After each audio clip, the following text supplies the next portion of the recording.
Hi, thanks for tuning into the AggroCast. This is Ray. This is David. And today we are talking about the Universal Horror Unleashed here in Las Vegas. Yep, the brand new year-round Halloween Horror Nights that Universal is bringing here. And we have been talking about this thing for months now, as they have been working on it, building it. It's over by Area 15. I had to drive by it almost 4 or 5 times every week, so I got to watch it being a dirt lot, which used to be one of the best mini golf courses we had here when I was growing up. But it's right over there by the Omega Mart. So Yes. if you're coming into town, hit the Omega Mart, and then you can get the Horror Unleashed. Not as easily as you think. Well, yes and no. So it's close, but they had to build a tram. So there's a tram system that it's free to go between the two buildings. Is it themed? No, it's themed more for Area 15 than it is Horror Nights, because they have the new Area 15 district. So they have 3 different buildings that are the same size as Area 15. One of them just happens to be Universal Horror. And then there's the one that has the giant airplane that they pulled from Burning Man. And that's going to have a bunch of bars and other things in there. Then they have another one that's going to have like 2 different escape rooms, a Nacho Daddy, like a whole bunch of stuff there. But they also built a parking garage specifically for this. I'm going to have to go back because it's been a while since I've been to Omega Mart, and I didn't have a chance to go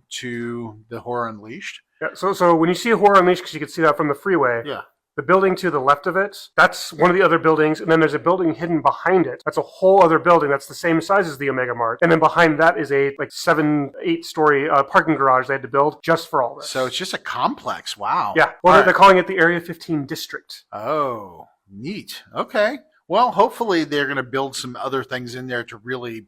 Well, they're supposed to have a soft launch for everything the day that Horror Unleashed opens to the public, which will be August 14th. Oh, shit. Okay. Yeah, it's coming up fast. Yeah. All right. So I'm going to walk through this with you because I want your experience. Okay, my experience. So you get there. Yep. So we have done a lot of these kind of themed activation like things because we did one for Stranger Things. We did one for Beetlejuice. Yeah. And usually there's some kind of outside experience or there's some kind of like teaser on the outside. Is there anything like that? There's a couple of things outside, but I don't know if it's specifically for Horror Unleashed. They have a couple there's like an ice cream truck that I think they're going to open up and actually sell frozen lemonades and all that stuff out of that. And it looks similar to the truck from Jeepers Creepers, but it's not specifically. It's like maybe there's some IP issues. Yeah. But picture that, but selling like ice cream and stuff. Okay. That's out front. There's a couple other weird like photo ops to do out there, but that feels like it's more for the district area, not for Horror Unleashed. Because as you walk up there, the premise behind it is this warehouse is containing all of these horror things that are crossing over into our dimension. So it's like, that's why it looks like there's blast doors when you're walking in, where it says Horror Unleashed. And that's where you first walk in, is you go into these blast doors. And that's just to get you in line, go through security and all that stuff. And if you haven't bought tickets, buy tickets and all that. That's probably generally sanitized, the security area. So you walk through the security area and then you get into maybe a main area? So you walk through security and they put you into another kind of line queue. Because when you buy your tickets, you're supposed to go at a certain time. And like, I want to say it's like every 20 minutes to kind of help keep the flow going. I mean, they do the same thing at Omega Mart. From what I found is that's just your time to show up. It's not, you don't have like an hour before you have to leave. And I'll get into that later on. But so there's a little line queue. That's where they go, okay, how many people in your party? That's where you recollect everybody from security. They scan all your tickets, and then they let you guys in waves on that. Because as you walk in, you run into one of the quote-unquote personnel from the warehouse, and they start telling you this meta story, which is how you find out these horror worlds are like bleeding into the real world, and they're trying to keep it contained. And that builds in, and then there's a couple of jump scares as you're walking down the hallway. And as you get down to the end of the hallway, that's when you're brought into the area where Universal Monsters, where that haunt is, but that's the first themed area where it opens up. And you have to walk by a vampire queen in her vampire court. And while you're in there, like, you have vampires flying around, like actors actually on strings flying around above you. Oh, wow. People interacting with you and like trying to tell you stories, all that stuff. And then you can go through a whole ceremony where you meet the vampire queen. And it's just a photo op, but the actors lean into it. So in that area, how many actors do you say were in that area? So in that first little area, I'd count maybe 12 to 15. Holy cow. Yeah. Yeah. And I mean, that's also including scare actors. Because there's a couple people who are just kind of like off in the wings or standing there like statues just to jump out at people. There is one that's kind of tucked in, like that's designed to get you as you walk in to kind of set the tone. And that's just that one little area right there. Okay. So you get through that area and then, because I know that they've talked about food and like beverages as well as the mini haunts. So once you get through there, like it kind of just opens up into a giant warehouse at that point. And you can kind of see all the other areas and they're each little themed. Like I want to say like the Universal Monsters is kind of like a paranormal kind of theming. So even though they lean further into like the ancient kind of paranormal stuff, that's kind of the theme there. And then you have the boiler, which is kind of the technology that's making the rifts happen. And that's kind of like the main central bar. So, and that's kind of where the first little food option happens. Then there's the slasher area, which is over where Texas Chainsaw is at. And in these areas, they have different themed characters walking around as scare actors or to interact, to tell this further story. I learned most of the story when I got to the slasher area, because there was a warehouse worker that just claw marks all over her face, like she just got knifed up, and she's like whispering me to come over to a corner, and she's trying to tell me things. And as soon as one of the scare actors like clocks it, she goes and runs away, type of thing. So we had Universal Horror Monsters. Yes. Texas Chainsaw. Yes. And then right after that, you continue further down. Like in Texas Chainsaw, they had a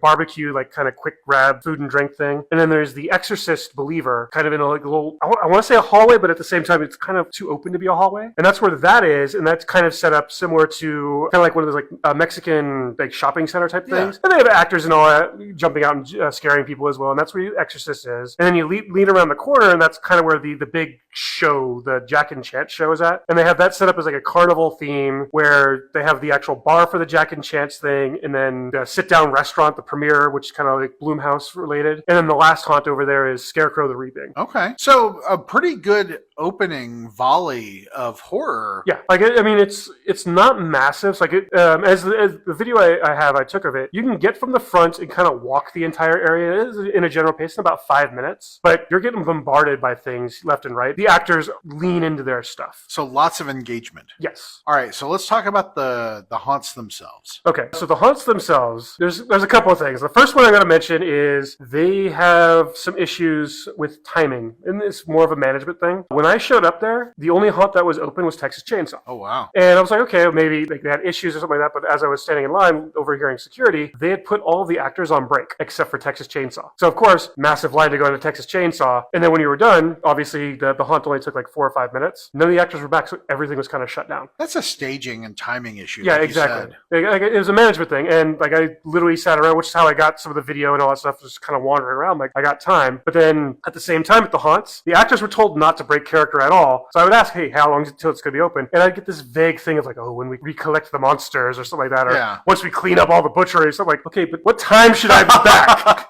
and they couldn't tell. And part of it, they don't want to give me a definite time to come back and be like, hey, you told me 5 minutes. Did they have general workers moving about? So they had a couple general workers, a couple general like bartenders as well, because it was a soft open. They also had, it looked like some of the management team running around everywhere. But even them, like very little communication on things. Because like there was one time I was talking to like a bartender and she's like, oh, why are you just sitting here? Why aren't you going to do anything? I'm like, everything's closed. And she's like, really? And I'm like, yeah. She's like, you just got here. And I'm like, yeah, everything's closed. And I'm like, I'm waiting. And I'm like, sitting in a place where I could see both Texas Chainsaw, Universal, and Exorcist, going, okay, which one's going to open the line? And then out of nowhere, I'm like, oh, Universal. I rush over there. So that was my bigger gripe on that. There's a couple others I'll mention once we're going through, though. All right. So you know that I love the Universal Horror. Every time we go to horror nights, that's like my jam. That is. So what was that like? So walking in, and this is where I'll say you could definitely see the highlights of Universal. Walking into like the general line to get in, the entire pathway is themed until you actually go into the haunt. So and it's themed like you're walking into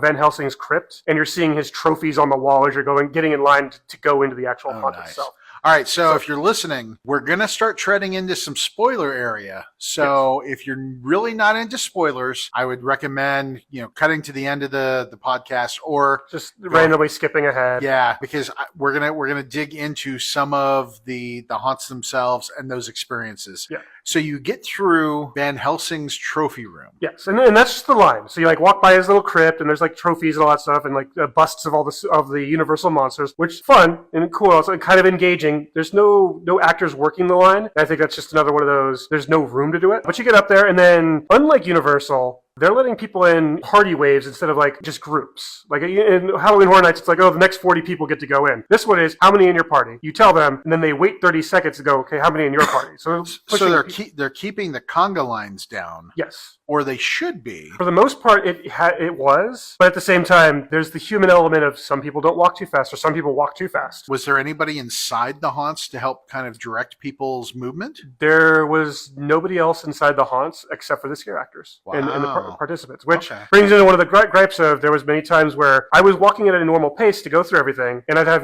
people rush up behind me, and then now I'm the asshole going too slow, or I'd have people in front of me who are going way too slow, and now I'm kind of butting into their experience. That scares me for the actors if there's not anybody overseeing those rooms. Because what happens with security issues? And that's one of the things I've ran into a few times in there. I'm not going to go into too many details on it, but like each area has cameras, so there's security watching, but there's nobody in there in the instance of somebody's going to like poke some of the mannequins, touch some of the props, or touch some of the actors. And I did see some of that happen and caught some of it on video. Oh, wow. So which sucks because the actors in there are told not to break character. Yeah. So if somebody's like in one of the haunts, I watched somebody literally go up and touch with somebody who's kind of standing as a statue, and they weren't allowed to move to react until it was the time for them to jump out and do the scare. Well, and haunt etiquette, you're not supposed to touch the props or the actors. Correct. And like in one of the instances, I got verbal with somebody because there was nobody in there to get verbal with any of the patrons. And granted, later on, those patrons now are permanently banned because they caught them on video, and then I had my video to share what they were doing. So there's like a few people that can't come back there now, and it hasn't even officially opened. So security is kind of taking it serious, but there's nobody in there to do that or to help usher people through if they're going too slow. Tool bags. This was friends and family, Correct. Right? Yeah. To be associated with somebody that works in the facility, or to have a connection through friends, to be able to go and see this experience before it opens to the public and be a dickhead about it. Yeah. That's really sad. Correct. I mean, thankfully, it didn't happen in the Universal Monsters. It happened in one of the other ones. So we'll get back on topic now. So Universal Monsters, generally they lean into, Dracula or Frankenstein, one of the... So this one was Dracula, Frankenstein, Creature from the Black Lagoon, Wolfman, Bride of Frankenstein. They tossed them all in. Phantom of the Opera. Wow. Yeah, Igor, everything. They had them all in there. It was so cool to see. And as you're going through, you're walking through, and you could feel like in Horror Nights, how they had like the giant plastic tarps or whatever to separate. This one, each one had theming. So like if you walked through a curtain, it felt like you were walking into Dracula's den, or you're walking into like the Creature from Black Lagoon. You're walking through a bunch of reeds that are hanging in there. So it was like they themed all of that so you knew kind of where you were going, and then lean into that even more in the actual haunt area. And how was the set dressing? Was it great production value? Oh, the production, it was the same production value you'd see at Universal in Orlando or in Hollywood. Okay. So, I mean, from what I understand, they grabbed a bunch of people from both of those locations to do the set dressing, as well as a bunch of the stuff they've had left over from some of those places. Okay. So we'll probably see some reused props and all that stuff. Yeah. So just looking at the Universal, how long of an experience was it? So Universal Monsters was about 3 minutes and 30 seconds, which, I mean, doesn't sound too long, but depending on how scared you get. Mm-hmm. I was going at just my normal walk pace, and I don't get scared, so I'm like not jumping back or freezing or anything. But part of that also comes in that each haunt has a specific vignette they do where they lock you in a room, which is why they kind of are staggering people's entrances. So you have a personalized experience. And in this one, you have Dr. Frankenstein bringing Frankenstein to life. So they have this little scene that plays out where Frankenstein's doing this pantomime to whatever soundtrack's going on. And then he goes over and flips the switch, and you see what looks like an animatronic just shaking on the table. That's an actor in a full thing. And that's part of the rest of the jump is Frankenstein jumps off and comes right at you. That's great. And then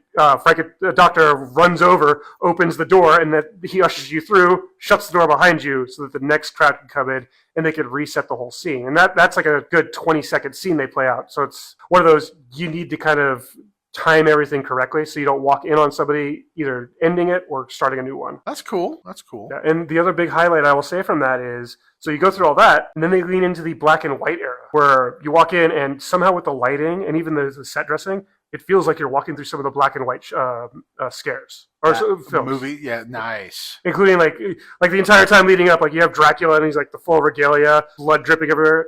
Then you walk into that area, and they've done it to where it looks like a black and white painting on him, where you still be like, that's blood, but it's black and white. So it's really cool how they did that for the actors in there. Yeah. Well, that's awesome. Yeah. All right, so you got through the Universal one. Yes. And then from there was Texas Chainsaw. Okay. And that theming was kind of the walkway.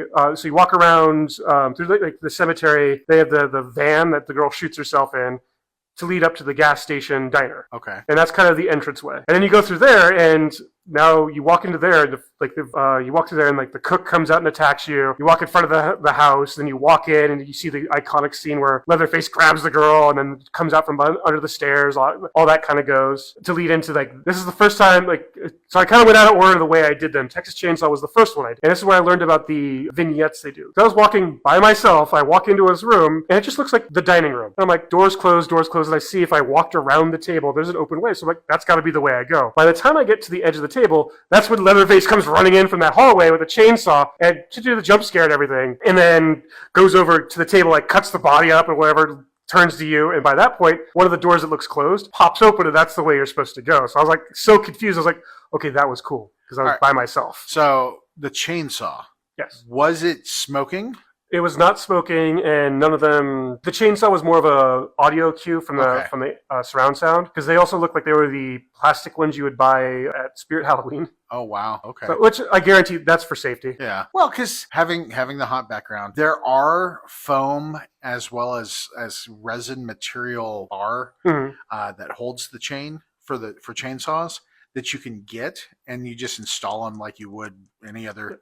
Well, I think this one, because it's all enclosed inside the building, I don't think they could have any like gas powered. Well, and that's why I was asking about the smoke, because I wouldn't think that they'd want to smoke everybody out, because that's the problem with haunted houses that we've had, is you go in, they've got usually 2 or 3 people with chainsaws, and then it's nothing but smoke and gas. Yeah, this one, it was all, if there was smoke and gas, it was literally like fog machines. Yeah. And they did that in a few scenes, because there's a couple other times where Leatherface would come running out with the chainsaw, and then they would blast some fog to make it look like he had something. Was the fog scented? No. Okay. Which they were supposed to have sense in that one in Exorcist Believer, but I don't believe the technology was working, because I didn't smell a thing. Okay. Outside of the generic chemical smell of the fog, because we've done the Texas Chainsaw and Exorcist Believer out at Hollywood, and those had some stench. Yeah, they've almost leaned too hard into those. Yeah, I get it. You want something to smell like rotten meat or farts or whatever, but it gets to be too much when you're walking through an area and that's all you smell. Yeah.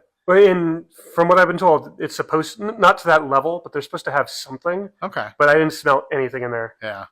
But that, again, was that like the 5-minute experience kind of thing? That one was that was probably one of the shorter ones of like 3 minutes, as long as I was going at my normal pace. Yeah. I got slowed down a few times because I'd walk into other people's stuff. And there was some weird timing with a bunch of things as well. Like, it felt like actors were jumping out after I'd walked by. So I don't know if that was on me or, obviously still a soft launch. They just hadn't hit their cues correctly yet. Yeah. So, like, one of the things that we've seen with Universal in Hollywood, they usually have 2 or 3 actors dressed as the main villain character.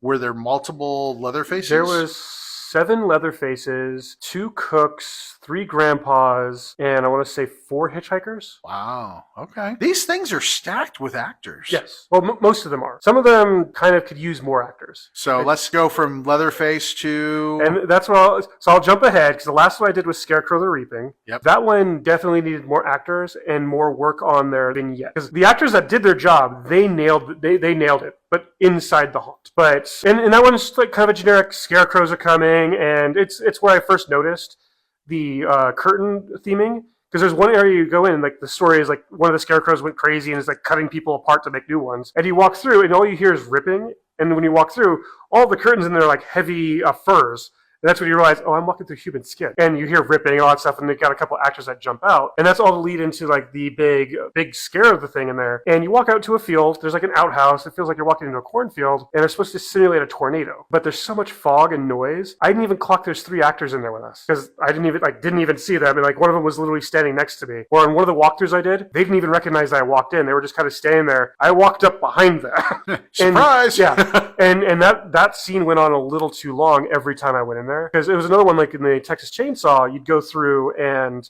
a couple people scare you. One of the alleyways that looked like was the right way to go was where the actors are supposed to go behind the scenes, and then one of the doors just pops open. I just kind of stood there looking around, and even the actors at one point kind of like, okay, because the door that I was standing behind next to pops open, but I'm like standing there for a good 10 seconds before it even pops open and everything's done. So I'm like, maybe you needed more to do that, or maybe some better planning there. Yeah, the timing was off. Yeah. So one quick aside. So as you're going through these different haunts, so we've covered Universal, Texas Chainsaw, and the Scarecrow one. Yeah. Were there ambient soundtracks or noise tracks for these haunts? There were ambient soundtracks and all that stuff going on. Thankfully not overly loud like they usually are. Yeah, because in Hollywood we get blasted. Yeah.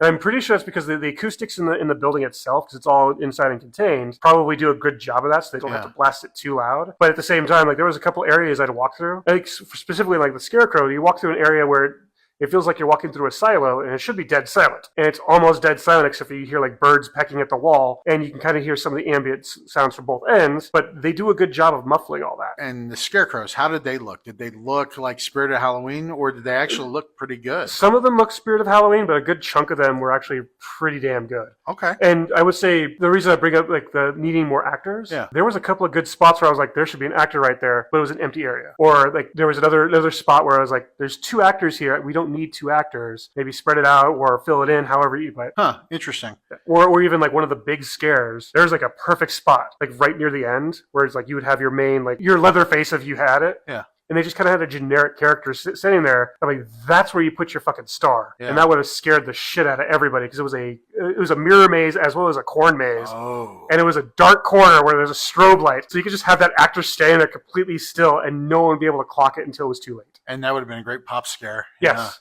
Yeah. And right at the end, because right as you turn that corner, it's a straight shot out, so that's how you get that people screaming in fear running out, because they run right out, right into the bar to scare everybody there, too. So it'd be a great workup. But again, that feels like a flow as well as a weird understaffing of actors in that one. Huh. All right, and so the last one was Exorcist. So Exorcist, this is the one that I'll say, it felt like they could have done more, so much more. Like, it was probably one of my top ones if they had more actors. Because the entire lead up to it is you're walking through a Mexican marketplace, and it felt like there could have been actors hiding in just that area. Like, there's little booths where you could have just had somebody sitting there even just vamping with somebody while waiting in line, or just other places where people could jump out. And they also leaned into that theming so well that it's like I didn't even recognize. There was one time I was waiting 15 minutes in line.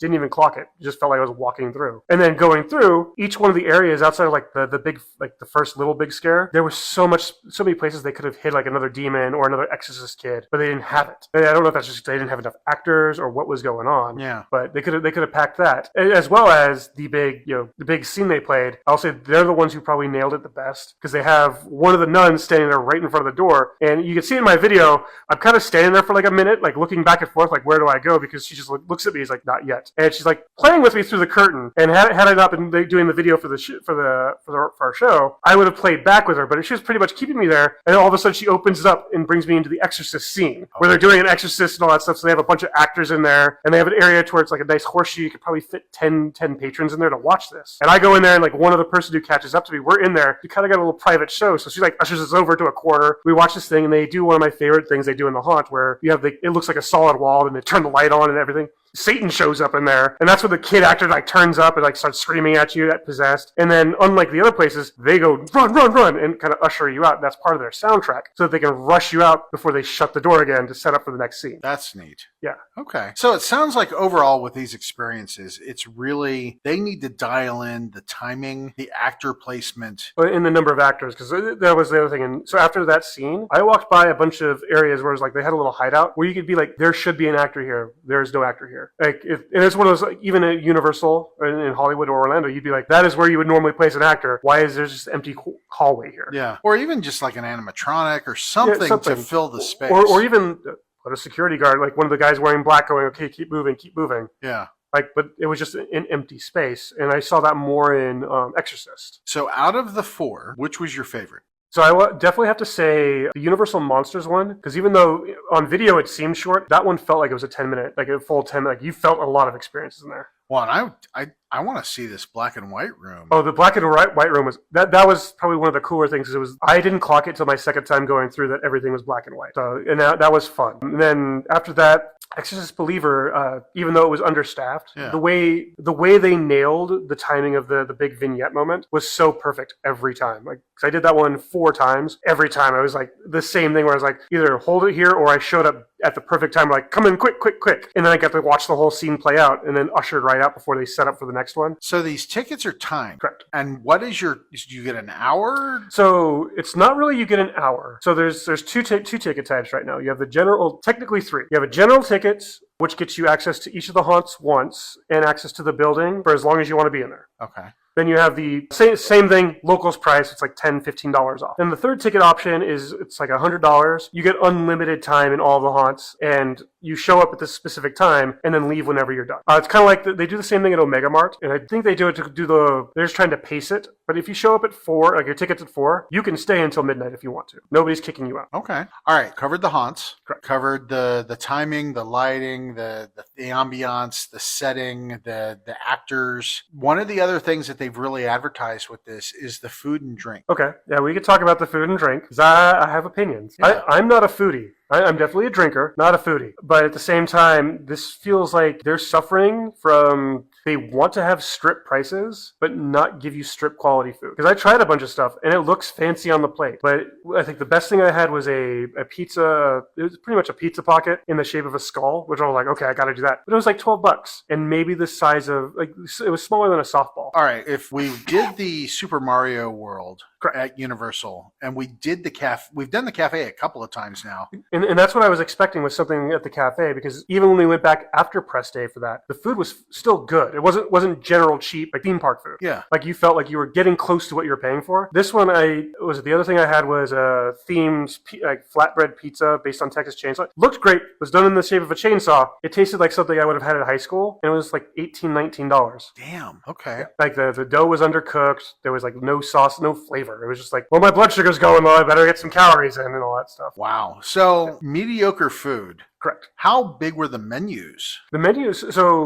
weren't that large. It was like, so they have the Premier, which is their sit down place, and pretty much the drink menu is the same outside of there's one specialty drink at each location. But the only place to get like real food at is the Premier, and this one's themed like with all the different Blumhouse movies and all that stuff. There was 4 different appetizers, a couple salads, 3 flatbread pizza things, some taco options, and then a couple of desserts. Like it was maybe total of 20 items between all of that. Yeah. Like I have pictures of the menu I'll post online. I wonder if you have to have reservations. So they said, they asked for reservations when I showed up, but at the same time I was like, I don't have a reservation. Like, oh, we can sit here right now. But when I was in there was also definitely a group of people that was like, I think they had to put tables together to do like a party of 12. So I want to say it's like, if you're doing a large party, I think it's recommended. But for like a party of 1, I didn't need a reservation at all. This was also during soft open, so it wasn't as open as it could be. So potentially in the future. Well, and that's if you even want to engage with the food. Yeah. If the food's that mid. Well,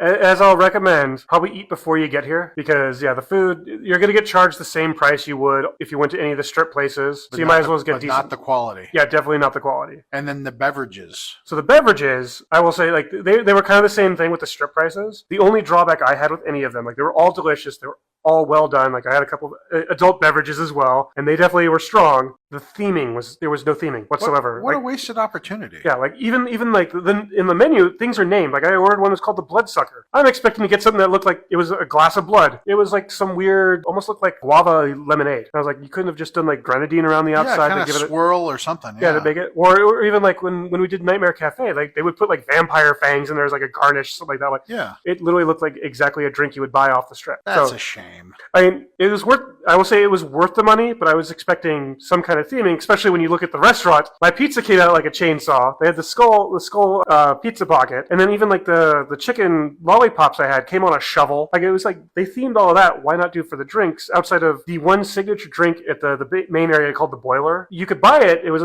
pretty much a generic old fashioned, but then they would do a smoke bubble on top and bring you this lantern, so you can get a really cool Instagram picture. And then they would take the lantern away, and then you'd have just generic old fashioned to drink.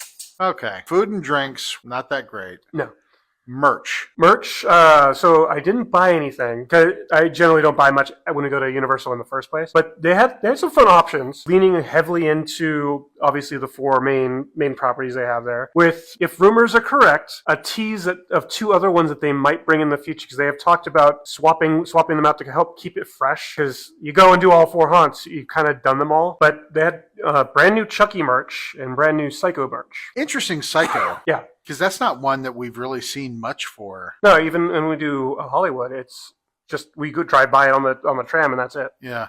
But Chucky's always a fan favorite. So and they did a really good one for Horror Nights in Hollywood. Yeah, which is kind of why I'm hoping that rumors are true, because the merch they had out there, I'd never seen at Universal Hollywood before. Wow. Okay. So I'm kind of hoping that's like, we're going to move some of that stuff that we did out there to revamp or whatever. 'Cause I think the rumor I heard was every 4 months they want to change out some of the haunts. But custom merch. Custom, yeah.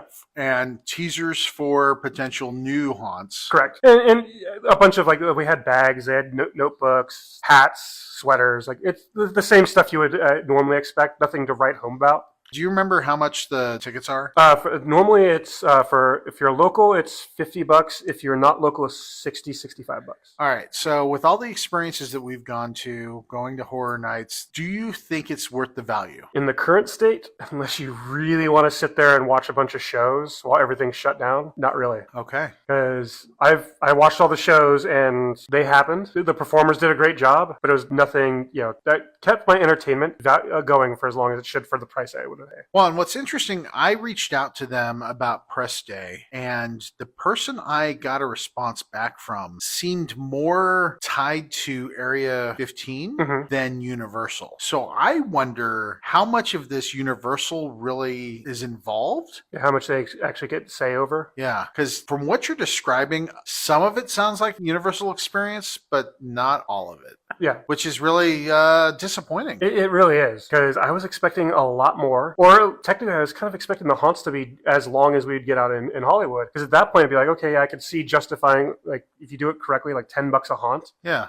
I could see that justification for a local who only wants to do each one once. But you're spending $50 to go through 5-minute experiences. You're going to be standing in line longer than the experience itself. Sometimes. There are sometimes it took me like 30 seconds to get through that. Well, but I figure when it's live. Oh, yeah, you're probably going to be spending a good 15, 20 minutes neat. And then for a 5-minute experience. Yeah. And then the fact that they have the shows going on in the main area, that's nice, but that's not really what you're there for. No. Like, and even the ones that, like, so the Jack and Chant show, that one's like a good, like, 15, and that one has a bunch of crowd stuff. Like, it starts in the bar where they just have a bunch of random dancers come out, and that's like a good 5-minute thing. And then out of nowhere, the Chance character walks out, and they bring quote-unquote victims, like, oh, we're going to sacrifice these people. But then they actually choose people from the crowd to be like, you're going to be judges and all that stuff. And that takes a good couple minutes. Then they bring that to the main stage, which is where the main show happens. And then it's more or less a talent show between the two, quote, victims they have. And then people voting if that person gets to die or if they get to stay or whatever. Or is it stay or slay, as they call it? So crowd participation. Yeah, like there's that. But if you're one of the 4 to 5 people they choose, awesome experience. But you have to be lucky to be one of those 4 or 5 people. Huh, that's really sad. Given how much we have been looking forward to this and the fact that they've been building this for months. Correct, yeah. To have this kind of experience. I understand that it was a soft launch and this was friends and family. So they're still probably working out the kinks. Oh, easily. There's some, but at the same time, there's certain things you're like, okay, there's no way to fix this. Yeah. Well, and when we have driven past it, it's a big building. It is, yes. So it makes me wonder why they're not utilizing. There's so much more space they could be utilizing. Even like if you look at some of the walkthrough, there's areas that are just kind of empty. So I don't know if there's plans to use it in the future, but there was one person I felt bad for it because unless you were using the bathroom, you never walked by their little haunt area because there was no reason to go to there because you had the premier food area. Right next to it was like their little area. So if you weren't going in for food, you could walk there. Then there was the employee entrance and exit, and then bathrooms. Other than that, there was no other reason to go to this where this one person is standing to do their little scare thing. I'm like, that is like the most pointless job for you to have. You could reutilize this entire area. Were the restrooms themed? Not as much as I was hoping. They were themed more along the lines of the warehouse. Okay. So it's like you walked in and like you could look at the grout, and the grout looked like it was like there was some like weird bleed over between the two, but not much. Yeah. That's unfortunate. Yeah. Because that's the thing. When you're dealing with something that's supposed to be as immersive as this was kind of touted, you want that full experience. So you want to, even the restrooms should have some measure of theming to get you engaged and enthused and promoting that immersion aspect. Wow, man. I know that the last podcast we talked about how excited you were and how excited I was to hear your experience, but now I'm just really bummed. I'm sorry to be bearer of bad news. I mean, I will say it's good to experience once. Yeah. I think that's the bigger issue is like I'll go again to take you and Juliet. Yeah. But outside of that, I'm like, for me to go by myself, not going to happen. Because from what you've described, we've been to better like escape rooms. Yeah. Wow. Okay. Or even like the Freakling Brothers, where it's the exact same. Yeah. And each one of the haunts is a good 15, 20 minutes. But they put on a good quality, like, even though it's the same experience each year, Yeah. it's still like, sounds like this is just not, it's like the Temu version of, It almost feels like the Temu version of Universal Horror Nights, yeah. I mean, but again, kudos to the actors, because they're giving their all. But at the same time, it's like when you watch you could see Tom Hanks with a terrible script. Does not matter how good he is. There's no saving it. Yeah. And that's the thing, is they have some amazing actors. Like everyone I interacted with were amazing, or trying to sell you on the experience, or trying to get you immersed in the experience, trying to draw you in, or trying to actively scare you and creep you out. But they only have so much to work with. Well, and I imagine that for some of these actors, it's an incredible opportunity to get into something that's horror related and to be that favorite monster or that favorite IP, and or even just to get into to do a haunt year round. Because I know some of the people they brought out were people that would normally do just horror nights, because that's all they'd have the opportunity for out there. Yeah. And they're like, oh, I could do this year round. Let's do this. And it's not just out from Hollywood. They have, from what I've heard, they've had a couple people from Orlando as well move out to Vegas, because they're like, oh, we can do this year round. Huh. Well, let's hope that they work out some of the kinks. Like you said, there's certain things that they're not going to be able to address. It's just inherent in the way that it was constructed. Well, I'm surprised they didn't use all the verticality of the building. Yeah. Because it's a 3-story warehouse. So I don't know why they didn't build, I mean, outside of ADA stuff, building multiple tiers. Or did they have anything hanging from the... I mean, they have a few things. Or like I mentioned, when you first walk in, you have the vampires, like they're on riggings and they're swinging around them. So that's kind of cool. But outside of that, they have a couple set dressings hanging, but then they've painted everything on the ceiling black so you can't see. It's kind of just generic warehouse. Huh, okay. And it feels like they're not utilizing the entire space to the best of advantage. Because even over Jack's area, it's almost completely empty outside of the couple containers they have for the actors for the show to move to and from the stage. But there's so much open space that they could use for something else. Well, like you said, other than to go with some friends. Yeah, if you have friends, like for me, friends who want to go check it out from out of town, like I probably have like 3 people who are going to show up and, yeah, let's give it a shot. I'm like, all right, let's do this, because you've got to experience. I've experienced it many, many times now. Well, and it's funny is I think we said the same thing about the Super Mario Land in Universal Hollywood. Yeah. Like, we went there for press day, we took Juliet, but really, once you've experienced it, it's not the main draw. No. Huh.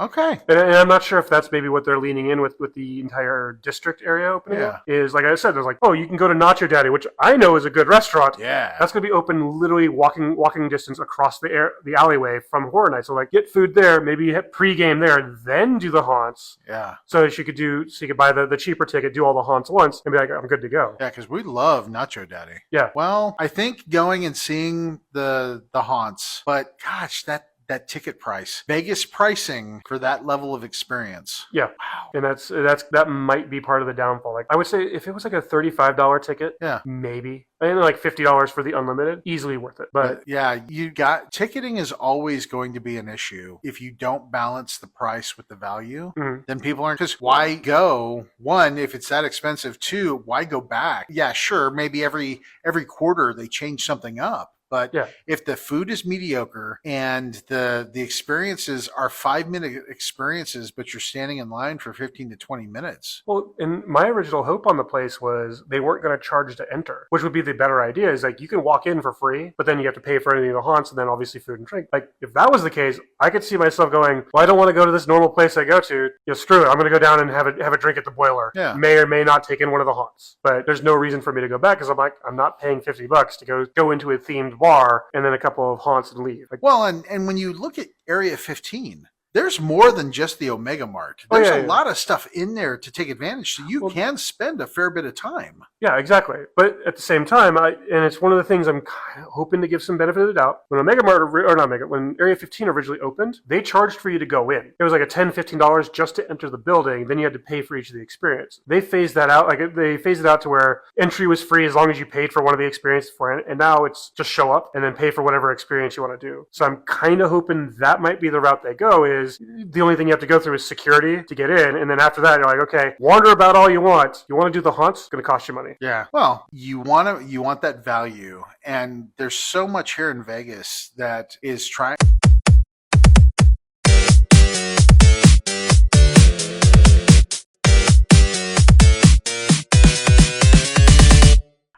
Hi, thanks for tuning into the AggroCast. This is Ray. This is David. And today we are talking about the Universal Horror Unleashed here in Las Vegas. Yep, the brand new year-round Halloween Horror Nights that Universal is bringing here. And we have been talking about this thing for months now, as they have been working on it, building it. It's over by Area 15. I had to drive by it almost 4 or 5 times every week, so I got to watch it being a dirt lot, which used to be one of the best mini golf courses we had here when I was growing up. But it's right over there by the Omega Mart. So Yes. if you're coming into town, hit the Omega Mart, and then you can get the Horror Unleashed. Not as easily as you think. Well, yes and no. So it's close, but they had to build a tram. So there's a Oh. tram system that it's free to go between the two buildings. Is it themed? No, it's themed more for Area 15 than it is Horror Nights Okay. because they have the new Area 15 district. So they have 3 different buildings that are the same size as Area 15. One of them just happens to be Universal Horror. And then there's the one that has the giant airplane that they pulled from Burning Man. And that's going to have a bunch of bars and other things in there. Then they have another one that's going to have like 2 different escape rooms, a Nacho Daddy, Oh. like a whole bunch of stuff there. But they also built a parking garage specifically for this. I'm going to have to go back because it's been a while since I've been to Omega Mart, and I didn't have a chance to go to the Horror Unleashed. Yeah, so when you see Horror Unleashed, because you can see that from the freeway, Yeah. the building to the left of it, that's one of the other buildings, and then there's a building hidden behind it. That's a whole other building that's the same size as the Omega Mart. And then behind that is a 7-8 story parking garage they had to build just for all this. So it's just a complex. Wow. Yeah, well, All they're right. calling it the Area 15 district. Oh, neat. Okay. Well, hopefully they're going to build some other things in there to really. Well, they're supposed to have a soft launch for everything the day that Horror Unleashed opens to the public, which will be August 14th. Oh, shit. Okay. Yeah, it's coming up fast. Yeah. All right. So I'm going to walk through this with you because I want your experience. Okay, my experience. So you get there. Yeah. So we have done a lot of these kind of themed activation like things because we did one for Stranger Things. We did one for Beetlejuice. Yeah. And usually there's some kind of outside experience or there's some kind of like teaser on the outside. Is there anything like that? There's a couple of things outside, but I don't know if it's specifically for Horror Unleashed. They have a couple there's like an ice cream truck that I think they're going to open up and actually sell frozen lemonades and all that stuff out of that. And it looks similar to the truck from Jeepers Creepers, Okay. but it's not specifically. It's like maybe there's some IP issues. Yeah. But picture that, but selling like ice cream and stuff. Okay. That's out front. There's a couple other weird like photo ops to do out there, but that feels like it's more for the district area, not for Horror Unleashed. Because as you walk up there, the premise behind it is this warehouse is containing all of these horror things that are crossing over into our dimension. So it's like, that's why it looks like there's blast doors when you're walking in, where it says Horror Unleashed. And that's where you first walk in, is you go into these blast doors. And that's just to get you in line, go through security and all that stuff. And if you haven't bought tickets, buy tickets and all that. That's probably generally sanitized, the Yes. security area. So you walk through the security area and then you get into maybe a main area? So you walk through security and they put you into another kind of line queue, because when you buy your tickets, you're supposed to go at a certain time. And like, I want to say it's like every 20 minutes to kind of help keep the flow going. I mean, they do the same thing at Omega Mart. From what I found is that's just your time to show up. It's not, you don't have like an hour before you have to leave. And I'll get into that later on. But so there's a little line queue. That's where they go, okay, how many people in your party? That's where you recollect everybody from security. They scan all your tickets, and then they let you guys in waves on that. Because as you walk in, you run into one of the quote-unquote personnel from the warehouse, and they start telling you this meta story, which is how you find out these horror worlds are like bleeding into the real world, and they're trying to keep it contained. And that builds in, and then there's a couple of jump scares as you're walking down the hallway. And as you get down to the end of the hallway, that's when you're brought into the area where Universal Monsters, where that haunt is, but that's the first themed area where it opens up. And you have to walk by a vampire queen in her vampire court. And while you're in there, like, you have vampires flying around, like actors actually on strings flying around above you. Oh, wow. People interacting with you and like trying to tell you stories, all that stuff. And then you can go through the whole ceremony where you meet the vampire queen. And it's just a photo op, but the actors lean into it. So in that area, how many acts do you say were in that area? So in that first little area, I'd count maybe 12